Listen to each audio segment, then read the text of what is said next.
दिन था 18 अगस्त 1945, जब सुबह जापानी एयरफोर्स का लड़ाकू विमान वियतनाम में टोरेन से उड़ा। उस विमान में नेताजी सुभाष चंद्र बोस के साथ 13 अन्य यात्री सवार थे और साथ में थे पायलट। उस वक्त विमान में जापान आर्मी के लेफ्टिनेंट जनरल सुनामासा शिदेई भी थे। विमान को हेइतो, तेपेई और डायरेन से होते हुए टोक्यो जाना था। मेजर जनरल शाह नवाज खान के नेतृत्व में भारत सरकार द्वारा 1956 में बनाई गई नेताजी इंक्वायरी कमेटी में बताया गया कि मौसम एकदम अच्छा था, विमान के दोनों इंजन सही से काम कर रहे थे।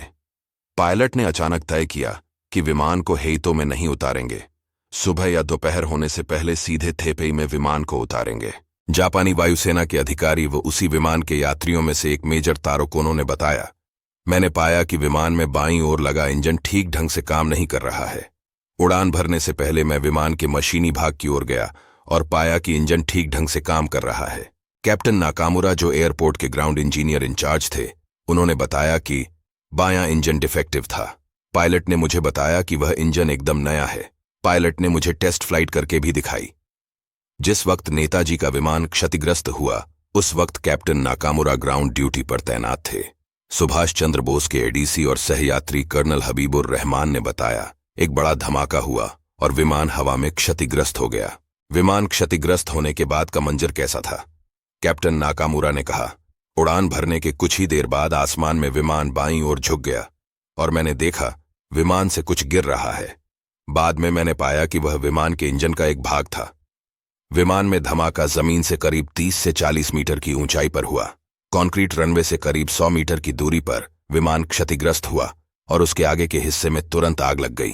कर्नल रहमान ने बताया, नेताजी मेरी ओर झुके और बोले, आगे से निकलो, पीछे से रास्ता नहीं है। चूंकि प्रवेश द्वार पर पहले ही कुछ सामान रखा था, जिसकी वजह से रास्ता ब्लॉक था, इसलिए नेताजी आग के बीच से होते हुए निकल गए। वास्तव में आग से गुजरे और फिर मैंने भी वही रास्ता अपनाया। जैसे ही मैं बाहर निकला तो देखा करीब 10 गज की दूरी पर वो खड़े हैं और उल्टी दिशा में देख रहे हैं। नेताजी के कपड़ों पर आग लगी हुई थी। मैं दौड़कर पहुंचा और उनके कपड़ों पर लगी आग बुझाई। नेताजी की पैंट पर ज्यादा आग नहीं लगी थी। नेताजी के कपड़ों में आग बुझी तो मैंने उन्हें जमीन पर लिटा दिया।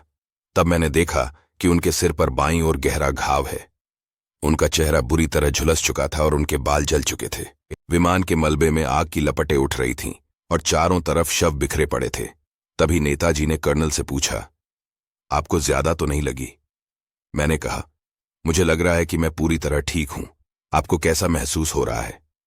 नेताजी ने जवाब दिया, मुझे लगता है कि मैं बचूंगा नहीं। नेताजी के अंतिम शब्द थे कि जब आप अपने मुल्क वापस जाएं तो मुल्की भाइयों को बताना कि मैं आखिरी दम तक मुल्क की आजादी के लिए लड़ता रहा हूं। वो जंगे आजादी को जारी रखें। हिंदुस्तान जरूर आजाद होगा, उसको कोई गुलाम नहीं रख सकता। लेफ्टिनेंट शीरो नोनोगाकी, जो कि नेताजी के साथ विमान में ही थे, उन्होंने बताया कि विमान दुर्घटना के बाद जब मैंने नेताजी को देखा तो वे विमान के बाएं बंख के एक छोर के पास खड़े थे। उनके कपड़ों में आग लगी हुई थी। उनका असिस्टेंट आग बुझाने के प्रयास कर रहा था। चूंकि नेताजी विमान की पेट्रोल टंकी के बहुत करीब बैठे थे, इसलिए दुर्घटना के वक्त विमान का पेट्रोल उनके शरीर पर छलक आया। मैंने उनके शरीर को जलते हुए देखा। Colonel Rahman, lieutenant colonel Nonogaki, major Kono और कैप्टन नाकामुरा के बयान थोड़े अलग अलग हैं। ये सबूत 11 साल बाद जुटाए गए हैं, लेकिन एक बात तो पक्की है, वो यह कि इस हादसे में नेताजी बहुत बुरी तरह जले थे।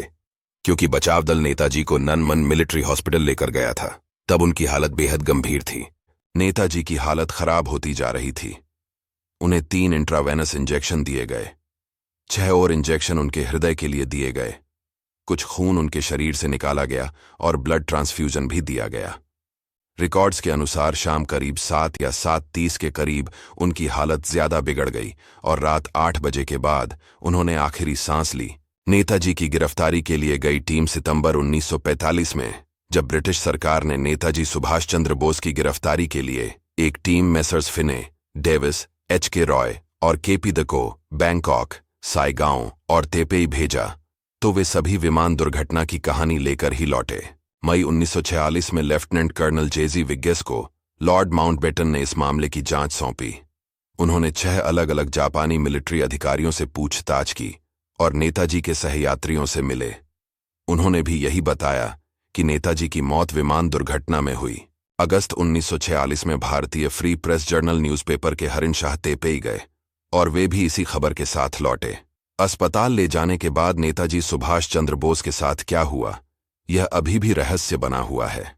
इतिहास से जुड़ी ऐसी ही रोचक और अनसुनी कहानियों के लिए जुड़े रहे हमारे साथ और चैनल को सब्सक्राइब करना न भूलें। धन्यवाद।